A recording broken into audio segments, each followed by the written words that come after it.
education policy is a very progressive policy. It's a result of so many different people putting their minds together and extensive consultation. I'm not sure if there is any policy made in any country which has gone through such rigorous consultation as the NEP. And even after it was put in public domain, the inputs which have come have been gone through with similar rigor, and the policy has been fine-tuned, polished, refined, and we have an excellent policy in front of us. A singular feature of that policy is that it is a flexible policy.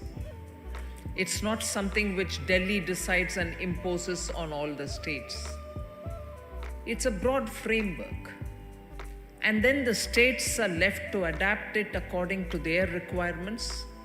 And that's where the language and its emphasis comes into play. India has always had this grievance that at the cost of building knowledge in English or proficiency in English, are we reaching a stage where we are forgetting our mother tongues? We reach that stage, a lot of discussion happens on that. And there's always been this question of three-language policy. Whilst most Indian states have agreed to implement three-language policy, there are some which don't want a third language. So that is one side of the story. But if a state has understood the importance of teaching in mother tongue, there are some communities within this country, in those states, the respective mother tongues would be given emphasis, and I think largely that is what is happening. However, those who speak about the diversity of this country forget that even among the 18 scheduled languages, within that you have several dialects which don't, naturally because they are dialects, don't have a script of their own, but yet communities depend on the rich inherited benefits they have because of the language in which they speak. It may be a dialect, but it still brings in a rich heritage. Now, if we were to look at it, therefore, from the point of view of states, linguistically divided states, promoting a particular language, then it's also a question of, are there other languages within that state which also need great emphasis? And that is why today the effort made by the education, particularly the NCERT, to get primary books for promotion of those dialects which need to be cultivated. Now, I can take only general examples of language, mother tongues, which give us a richness and also connect with the nature with which each of these environments live.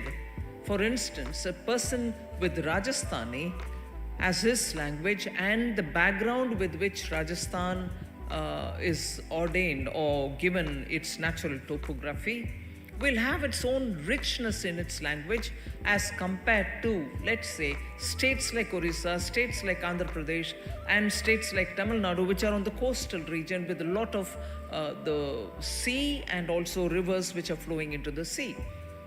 Why is this important?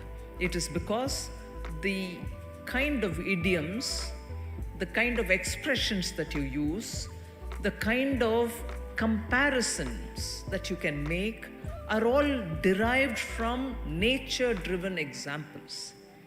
So a Rajasthani language would have so much for the desert, whereas we in the coastal states would have so much for the sea. Colors and smell, if you have to explain to a child, are derived from local examples.